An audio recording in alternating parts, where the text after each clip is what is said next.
और VIP news आप देख रहे हैं, मैं आपके साथ सागर मिश्रा। कांग्रेस का महंगाई पर हल्ला बोल। बिहार प्रदेश कांग्रेस कमेटी प्रदेश के अध्यक्ष डॉक्टर मदन मोहन झा ने सभी जिलाध्यक्षों, सांसदों, विधायकों, मोर्चा संगठनों और वरिष्ठ नेताओं को पत्र लिखकर अपने अपने जिले और ब्लॉक के पेट्रोल पंपों के सामने प्रदर्शन करने का निर्देश दिया था, जिसकी तस्वीरें आज पूरे प्रदेश में देखने को मिली। प्रदेशाध्यक्ष ने खुद पटना के बिहार प्रदेश कांग्रेस कमेटी सदाकत आश्रम के पास पेट्रोल पंप पर धरना दिया। कांग्रेस ने पेट्रोलियम पदार्थों के दाम में हो रही बेतहाशा बढ़ोतरी के लिए वैश्विक बाजार में कच्चे तेल के दाम में आई तेजी पर सरकार को जिम्मेदार बताया। साथ ही ये भी कहा कि पेट्रोल, डीजल और माल और जीएसटी के दायरे में लाने पर ही पेट्रोल डीजल के दाम में कमी आ सकती है। बावजूद इसके सरकार तेल कंपनियों के साथ मिलकर मुनाफाखोरी कमाने में लगी है। पेट्रोल और डीजल का दाम है, उस हिसाब से होना चाहिए, लेकिन यह सरकार अपने फायदों के लिए या चंद अमीर घरानों के फायदा के लिए सभी जनताओं को लूट रही है और इंस्टॉलमेंट उसे मरने का व्यवस्था कर रही है। इस तरह में सरकार जनता को इतना प्रताड़ित करना कहीं से भी उचित नहीं है। इसलिए मैं जनता के हित में यह मांग करता हूँ कि एम्बलम बढ़े हुए प्राइस को वापस।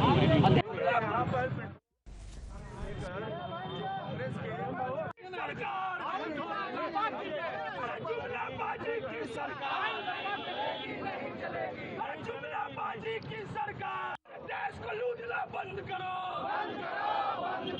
देश को लूटना बंद करो।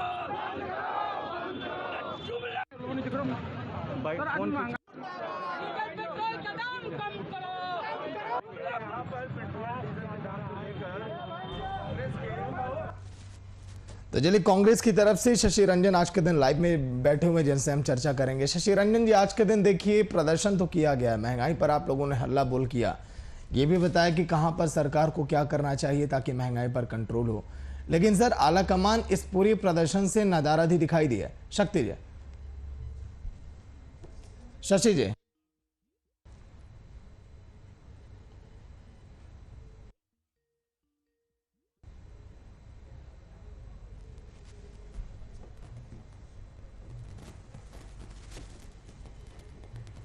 करने का कार्यक्रम रखा गया।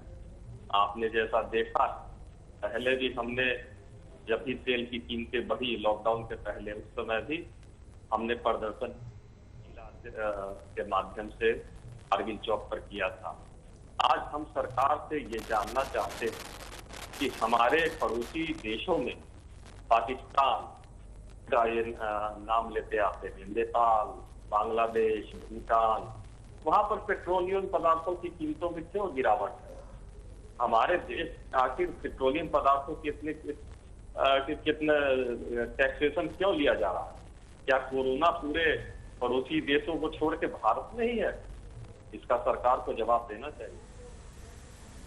लेकिन शशि जी, ये भी तो बताएंगे ना कि आखिर महंगाई पर कंट्रोल कैसे किया जाए। कुछ तो आप लोगों ने प्लानिंग तैयार की होगी सरकार को बताने के लिए कि देखिए ऐसे किया जा सकता है। महंगाई पर कंट्रोल करने का सबसे सुगम और सबसे सही अभी के परिस्थिति में पेट्रोलियम पदार्थों का दाम कम करने से बढ़िया रास्ता फिलहाल अभी इसलिए नहीं है कि जो भी आवक है, जो भी सामानों का आना जाना है, उसकी कीमतें बढ़ रही है पेट्रोलियम पदार्थ के दाम से। तो ये सरकार पहले जानती है। आपको याद होगा जब कांग्रेस की सरकार थी तो 50 पैसे जब तेल के दाम बढ़ते थे, तो किस तरह आज की भाजपा सरकार के जो नेता हैं, जो केंद्र में मंत्री बने बैठे हैं, किस तरह सड़कों पर महंगाई डायन खाया जाता है कि गाना के पूरे देश में एक अपना नया बात रखा। और 3 दिन पहले आप किस तरह भाजपा के लोगों ने बढ़ते पेट्रोलियम पदार्थों पर कहा कि कांग्रेस के लोग जो है पेट्रोल यूज करना बंद कर दे। तो मैं ये जानना चाहता हूं इन नेताओं से कि जो जब ये विपक्ष में थे और जब 20 पैसे 30 पैसे तेल के दाम बढ़ा करते थे तो महंगाई डायन थी। आज क्या इनकी महंगाई परिजन हो गया, फौजाई हो गई? ये जवाब देना चाहिए।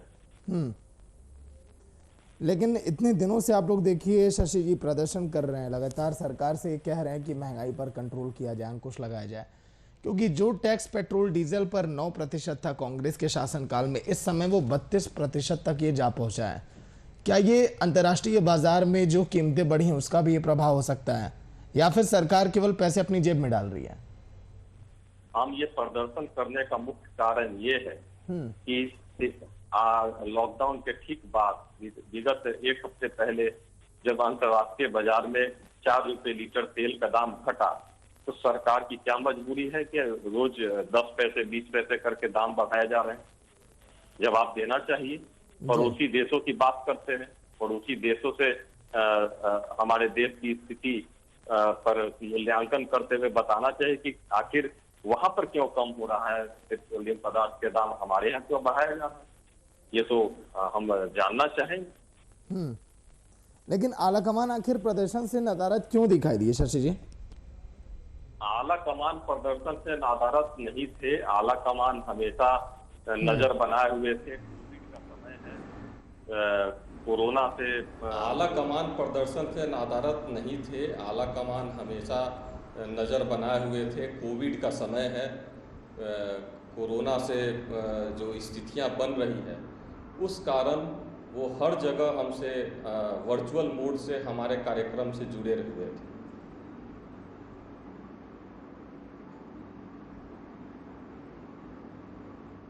जेडीयू के प्रवक्ता फिलहाल फोन लाइन पर। संतोष जी, स्वागत है वीआईपी न्यूज में। संतोष जी सुन पा रहे हैं? हाँ, सुन रहे हैं। स्वागत है सर वीआईपी न्यूज में। हाँ, थैंक यू, धन्यवाद। संतोष जी, शशि जी भी लाइव में बैठे हैं कांग्रेस की तरफ से।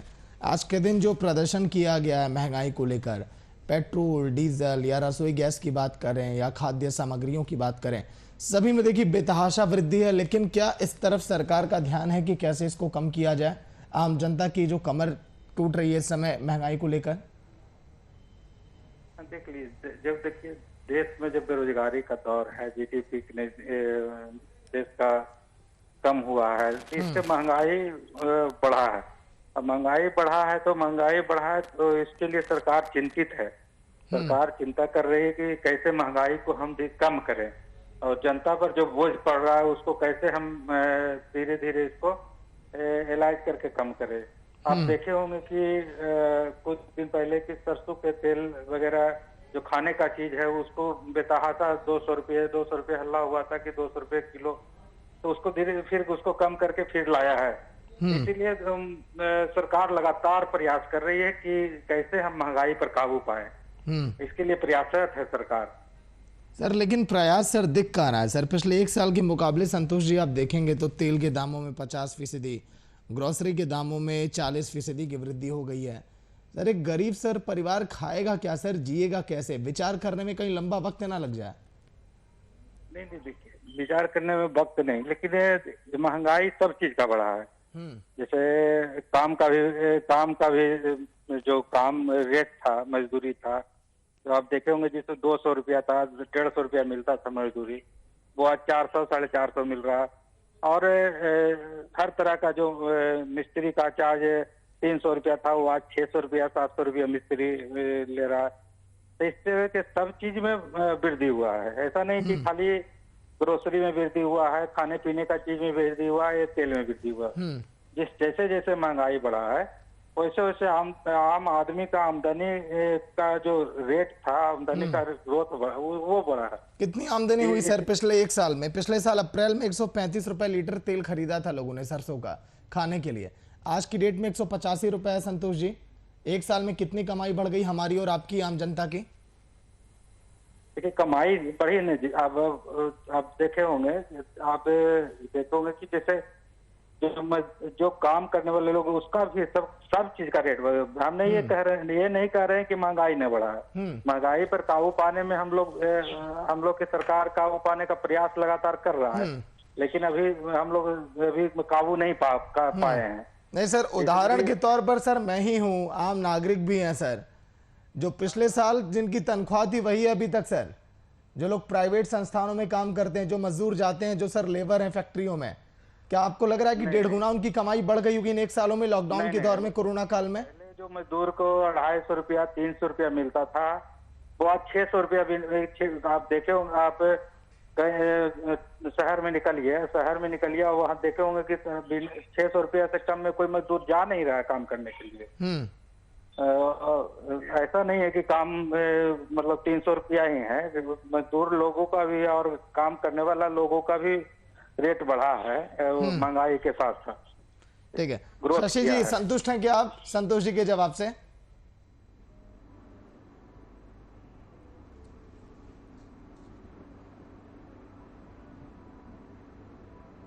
बिल्कुल बिल्कुल, मुझे तो इनके वक्तव्य से मुझे आश्चर्य हो रहा है कि किस तरह महंगाई की बात रखते हुए मजदूरों का जो चार्ज बढ़ गया तो महंगाई कम हो गई।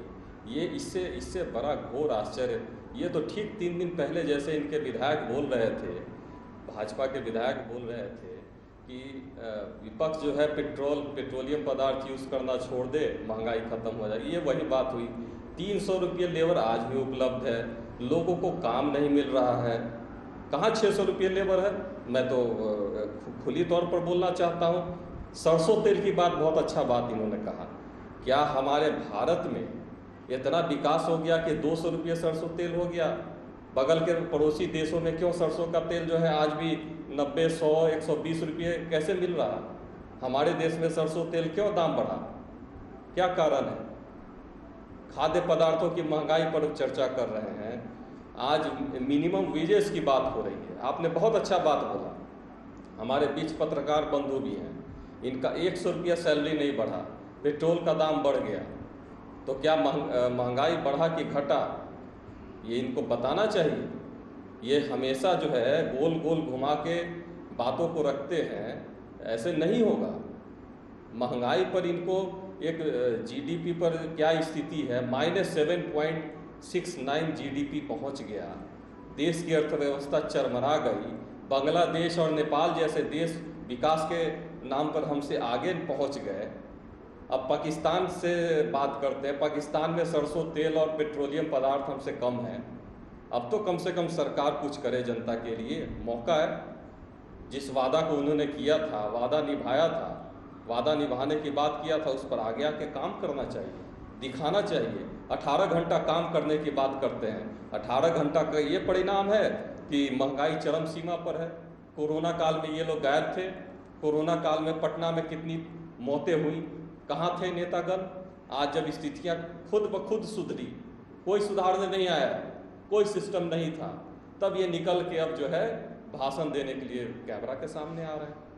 इनको तो जवाब देना चाहिए जिसमें सबसे बुरी दौर से पटना गुजर रहा था। मुझे याद है कि आपके कार्यक्रम, टीवी के जितने भी कार्यक्रम थे, जितने भी चैनल बंधु थे, डर के मारे कोई नहीं निकलने को तैयार था। स्थिति ये बनाई थी। तो इनको मिनिमम वेजेस की जानकारी होनी चाहिए। मिनिमम वेजेस जो लेबर का है आज भी 300 रुपये है। मुझे हमारे नेता संतोष जी से मैं ये जानना चाहूँगा कि कहाँ 400 रुपये लेबर सरकारी वेजेस, डेली मिनिमम वेजेस दिया जा रहा है, जरा हमें बताएं। मैं भी तो पटना में रह रहा हूँ। और 300 की बात पर भी मैं बता दूँ, 300 रुपये लेबर पर भी लोग एक टाइम खाना खाकर काम करने के लिए तैयार है। काम नहीं है। लॉकडाउन के बाद काम कहाँ है? एक खोजिएगा 10 लोग खड़े मिलेंगे, वहाँ भी कंपटीशन है लेबर के बीच। ऐसा क्या जादू इन्होंने कर दिया है कि बाजार में इतना विकास का दौर गुजर गया कि काम, अगर यहाँ विकास बढ़ेगा, काम बहुत जोड़ पर होगा, तब तो आपका रेट बढ़ेगा लेबर का। काम है ही नहीं। 300 रुपया में भी मारा मारी है, 600 की बात बता रहे हैं। बोलिए, जवाब दीजिए संतोष जी। हमारे साथी हैं जो मतलब धरती की बात नहीं कर रहे हैं, जमीन पर की बात नहीं कर रहे हैं। 300 रुपया में कहाँ लेबर मिल रहा है? वो लेबर का मारा मारी भी नहीं है। लेबर का भी काम बिहार में है। ऐसा नहीं कि सब लेबर। संतोष जी, डिबेट हमारी लेबर पर नहीं है। संतोष जी, ये डिबेट हमारी लेबर पर नहीं है सर। 600 रुपए दाम उनका अचानक नहीं हो गया सर। 600 रुपए वो पैसे अचानक नहीं ले रहे हैं इस कोरोना काल में। जो इन 1 सालों के अंदर अचानक वृद्धि हुई, इसकी हम बात कर रहे हैं, जो होती चली जा रही है। केवल लेबर पर ही पूरी महंगाई थोड़ी डिपेंड है सर, और लोगों पर भी फर्क पड़ रहा है। नहीं, महंगाई फर्क पड़ रहा है। महंगाई, हम तो बोले कि महंगाई आई है, हुआ है महंगा, चाहे सरसों का तेल हो चाहे पेट्रोल हो, महंगा हुआ है। तो और केंद्र के सरकार इस पर या राज्य के सरकार को जो टैक्स लेना चाहिए, महंगाई पर छूट देना चाहिए, वो सरकार अपना देख रहा है, काम कर रहा है, लेकिन महंगाई पर काबू जितना पाना चाहिए वो हम लोग पा नहीं पाए। लेकिन हमेशा प्रयास में है। देश जो आज जूझ रहा है, जिसके से हम कोरोना काल से लड़ रहे हैं, आपदा से लड़ रहे हैं, तो देश को जैसे हम लोग आपदा से जब घिरेंगे, आपदा से घिरे हुए हैं, देश घिरा हुआ है, उससे लड़ रहे हैं, तो कुछ ना कुछ तो कमियां कहीं ना कहीं छूटेगा। इसलिए सरकार लगातार प्रयास कर रहा है कि कैसे हम जनता को सही रेट में सही उपलब्ध कराएं। संतोष जी, अगर मान लीजिए महंगाई में अगर वृद्धि अगर लगातार ऐसे ही होती रही तो फिर आम जनता तो परेशान है, लेकिन इसके लिए क्या आपने कुछ सोचा है कि कैसे कम हो सकती है महंगाई? नहीं, सरकार लगातार काम कर रही है इस पर, कि सोच रही है कि कैसे हम लोग इस पर काबू पाए। महंगाई तो बढ़ रहा है, चरम सीमा पर महंगाई है, लेकिन सरकार लगातार प्रयास कर रहा है कि हम इस पर कैसे काबू पाए। चलिए शशि जी, सरकार इस पर विचार कर रही है। क्या विचार जब तक सरकार करेगी तब तक आप लोग हल्ला बोल नहीं करेंगे, प्रदर्शन नहीं करेंगे? क्योंकि अभी तक कई बार हमने महंगाई पर डिबेट कर ली इस कोरोना काल के दौर में, हर बार यही कहा जाता है कि सरकार विचार कर रही है, इस पर अंकुश हम लगाएंगे। शशि जी। बिल्कुल, हम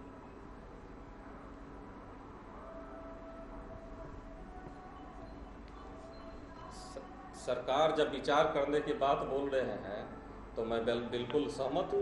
मोदी जी 18 घंटे काम कर रहे हैं। मोदी जी 18 घंटे काम करके और जो भी रेलवे, एयरपोर्ट, जो भी सरकारी संस्था है उसको बेच रहे हैं। और क्या कर रहे हैं? नए संस्था क्या बनाए इन्होंने? नए नौकरी का सृजन करने के लिए इन्होंने क्या कर रहे हैं? क्या कार्यक्रम है इनके पास? जीडीपी पर इनके नेता के पास क्या जवाब है? जीडीपी का सिस्टम नहीं समझते हैं। जब जीडीपी की बात कीजिए तो नीति आयोग की बात करेंगे। तो इनको सबसे पहले खुद जो कन्फ्यूज़न है, खुद जो जीडीपी के अनुसार कैसे विकास होता है, पहले इसकी जानकारी सबसे पहले निचले स्तर पर इनको जानना होगा। इनके पास न कोई नीति है, न निर्धारण है। पेट्रोल बेच के सोच रहे हैं देश चला लेंगे, ऐसे नहीं होगा। इनके पास नीति निर्धारण होना चाहिए। कैसे, किस तरह का, जितने उद्योग धंधे बंद हुए पिछले, आपको कोरोना काल में जितने उद्योग धंधे बंद हुए, थोड़ा बहुत खड़ा हुआ पिछले विगत 2-3 महीनों में, लेकिन इस बार जो कोरोना हुआ वो टूट गए, वो अब खड़ा होने की स्थिति में नहीं है। सरकार क्या उनको टैक्स रिलीफ दे रही है? क्या कोरोना के चलते जो भी आपको लोन लिया है उनको कुछ टैक्सेशन पर संदेश दे रहा है? सरकार के पास तो बहुत सारा रास्ता है। क्या सरकार अपना जीएसटी पर जो जिनका दुकान बंद था उनको रिबेट दे रही है? तो बिना जनता के बारे में सोचे, बिना जनता के बारे में नीति निर्धारण बनाए, समस्या का हल नहीं हो सकता है।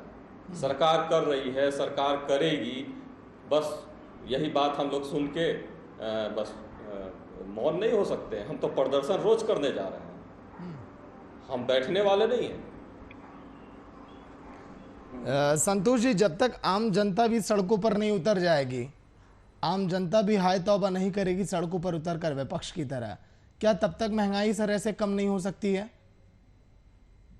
नहीं, आम जनता की तो सवाल है ही महंगाई। आम जनता के सवाल पर तो जनता के लिए ही ना सरकार बनता है। सरकार किस लिए बनता है? जनता के लिए बनता है। तो जनता का जो समस्या है, महंगाई में समस्या आता है, या तो महंगाई का हो या जिस आपदा का हो, तो जो भी समस्या है तो उसको सरकार निपटने का काम करता है। तो महंगाई पर भी सरकार निपटेगी और काम उस पर काबू करने का काम प्रयास कर रही है, काबू करेगी। लेकिन जनता, आम जनता, विपक्ष का काम है हल्ला बोलना, विपक्ष का काम है धरना करना, प्रदर्शन करना, पुतला फूकना। लेकिन सरकार का काम है कि कैसे उस पर काबू पाए। सरकार जो सरकार काम उस पर काम कर रही है, लगातार प्रयास में है कि कैसे हम काबू पाए। शशि जी, देखा गया कि कांग्रेस के दौर में जो उदाहरण के तौर पर जो आप लोग पेश कर रहे हैं कि कैसे हमने महंगाई पर कंट्रोल लगाया, कैसे हमने अंकुश लगाए रखा, हम जिस टैक्स की हम बात कर रहे हैं पेट्रोल डीजल पर, या पेट्रोल डीजल ही देखिए एकमात्र वो जरिया है जिसका अगर दाम अगर हम कम करें तो महंगाई कुछ हद तक ब्रेक लगेगा। जो लोगों तक सामान जो एक जगह से दूसरे जगह पहुंचता है ट्रांसपोर्टेशन में जिसकी कीमतें बढ़ जाती हैं वो उसमें भी कमी आएगी। क्या आपके पास विकल्प है वो बताइए संतोष जी को, फिर हम उस पर बातचीत करेंगे।